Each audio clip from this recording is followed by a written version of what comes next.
Assalamualaikum warahmatullahi wabarakatuh. Pada hari ini kita belajar bahasa Indonesia dengan materi teks berita.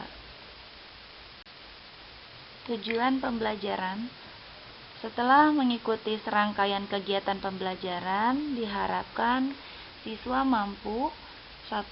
Mengidentifikasi unsur-unsur teks berita. 2. Menelaah struktur dan kebahasaan. 3. Menyimpulkan isi berita. Dan yang keempat, menyajikan data-data informasi dalam bentuk teks berita secara tertulis dengan memperhatikan struktur dan kebahasaan. Di dalam materi kita kali ini disisipkan pula tentang pendidikan anti korupsi di sekolah. Pendidikan anti korupsi adalah gerakan budaya dalam menumbuhkan nilai anti korupsi sejak dini. Muara dari persoalan korupsi yaitu hilangnya nilai-nilai anti korupsi seperti jujur, peduli, mandiri, disiplin, tanggung jawab, berani dan adil dari dalam individu. Oleh karena itu, tujuan dari pendidikan anti korupsi merupakan upaya untuk mendorong generasi mendatang untuk mengembangkan sikap menolak secara tegas terhadap setiap bentuk korupsi. Berikut contoh pendidikan anti korupsi di sekolah seperti petugas piket sebelum memulai jam pelajaran, membersihkan kelas secara bersama-sama, kemudian belajar kelompok, serta mengerjakan tugas secara mandiri dengan penuh tanggung jawab. Pengertian teks berita. Menurut KBBI, berita adalah keterangan mengenai kejadian atau peristiwa yang masih hangat atau terkini.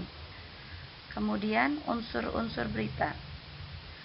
Unsur berita terdiri dari 6, yang biasa dikenal dengan sebutan 5W plus 1H, yaitu who, what, where, why, when, dan how. Kemudian struktur berita. Struktur berita terbagi menjadi 2 bagian. Yang pertama, teras berita atau pengantar berita. Yang kedua, tubuh berita atau bagian informasi yang ingin diketahui oleh halayak. Ada beberapa kaidah kebahasaan di dalam teks berita, yaitu yang pertama, menggunakan bahasa baku. Yang kedua, menggunakan kalimat langsung. Yang ketiga, menggunakan konjungsi bahwa. Yang keempat, menggunakan kata kerja mental. Kelima, menggunakan keterangan waktu dan tempat. Dan yang keenam, menggunakan konjungsi temporal. Kemudian, langkah-langkah dalam membaca berita, yaitu langkah yang pertama, penggunaan intonasi yang tepat. Yang kedua, memperhatikan artikulasi. Yang ketiga, volume suara yang sesuai. Keempat, irama dalam membaca berita. Kelima, sikap tubuh yang tegap. Keenam, tatapan mata. Ketujuh, sesuai dengan konteks. Dan yang terakhir atau yang kedelapan, tetap tenang saat ada kesalahan teknis. Untuk materi teks berita, saya rasa sampai di sini.